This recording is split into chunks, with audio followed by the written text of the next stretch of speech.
You said you were a non-believer? No, I'm sorry, that's what I said. Go ahead. Yeah, Mike said that I was to talk to you and tell you my wonderful story because you're a non-believer. Correct.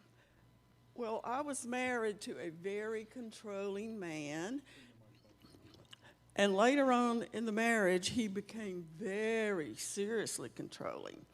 And he believed that women should be like the women in the Bible, very subservient to a man, and get permission from him before you did anything, bought anything, spent any money like that.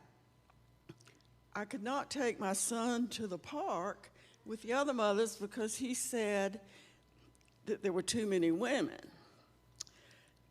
And when our son was 5, he quit his job because he said his job was to make me perfect. So that's when the criticism really started, 24 hours a day, 7 days a week. And after 5 years, that'll kind of get you down.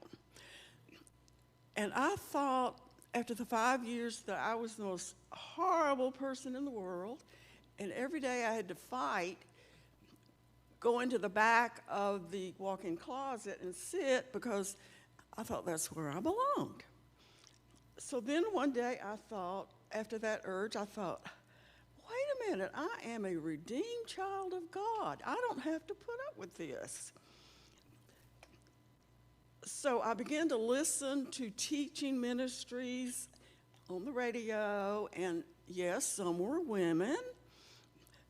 And I ordered their materials and listened to them just constantly when I was working around the house.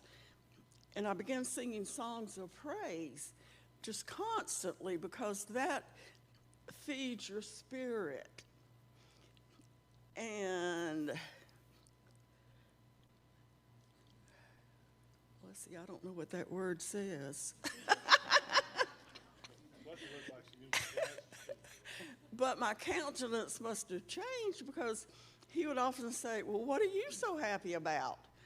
Well, I couldn't tell him that I was becoming a very spiritual person, and I was redeemed, and I was happy. I was full of joy. And I started going to church until one day he physically stopped me when I was going out the door, and he said, it was just as wrong for me to go to a honky-tonk as it was for me to go to church without him. Well, when have I ever been to a honky-tonk? But I learned who I was in Christ, how God saw me through his eyes instead of my ex-husband's, evil, confused eyes. And it was very uplifting. And I began to substitute my weakness for Christ's strength and my fear for his boldness. And after the divorce, well, you asked, why didn't you divorce him? Because I couldn't, because he was so against women that he would have taken our child to the woods in Northern California, and I would never see him again. So I was determined to sacrifice my happiness for the sake of our son. And it's so funny, my ex-husband tried to constantly make our son just like him, but surprise, he turned out to be just like me in my personality. And he will not have a thing to do with his dad because he's so mad at the way his dad treated me. So I continue to grow, and I'll never stop growing spiritually. And your group helps on Tuesday night. And it's wonderful to be able to be who I was created to be. It's just wonderful. So I'm still the kind, patient Miriam, but don't mess with me because I am bold and brave.